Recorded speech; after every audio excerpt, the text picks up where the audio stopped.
ആ നാവുകൊണ്ട് മനുഷ്യരെ ശപിക്കരുത്. ആ നാവുകൊണ്ട് മനുഷ്യരെ വെറുപ്പിക്കുന്ന വാക്കുകൾ പറയരുത്.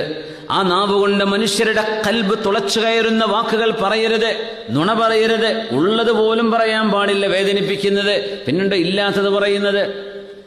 ഒരു മനുഷ്യന്റെ ഖൽബ് ശരിയായാലേ ഈമാൻ ശരിയാവൂ. ഖൽബ് ശരിയാവണമെങ്കിൽ നാവ് ശരിയാവണമെന്ന് പരിശുദ്ധ റസൂൽ സ്വല്ലല്ലാഹു അലൈഹി വസല്ലം. ലാ യസ്തഖീമു ഈമാനു അബ്ദിൻ, ഒരു മനുഷ്യന്റെയും ഈമാൻ അല്ലാഹു ശരിയായി സ്വീകരിക്കൂല. ഹത്താ യസ്തഖീമ ഖൽബുഹു, ഖൽബ് നേരെയാകുന്നവരെ.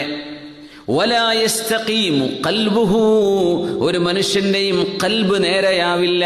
ഹത്താ യസ്തഖീമ ലിസാനുഹു, ഒരു മനുഷ്യന്റെ നാവ് നേരെയാകുന്നവരെ. അതുകൊണ്ട് മനസ്സിന്റെ ഉള്ളിൽ എന്തെങ്കിലും ഒരു കടുപ്പം നമുക്ക് തോന്നുകയാണെങ്കിൽ, ഖൽബ് ഇങ്ങനെ ഉറച്ചു പോയിട്ടുണ്ട്, ചിലപ്പോൾ അങ്ങനെ ഉണ്ടാവില്ലേ, ഒറ്റ കാര്യം ചെയ്താൽ മതി. ഒരു ദിവസം തീരുമാനിക്കുക, ഇന്നത്തെ ദിവസം ലാ അദ്കുറു ഇല്ലാ ബിദിക്രില്ല, എൻ്റെ നാവ് കൊണ്ട് ഞാൻ അള്ളാഹ്ക്ക് പൊരുത്തുള്ളതും ദിക്റും മാത്രമേ ഇന്ന് ഉച്ചരിക്കൂ എന്ന് പറഞ്ഞ് ഒരു ദിവസം നമ്മൾ പ്രാക്ടീസ് ചെയ്ത് നോക്കൂ.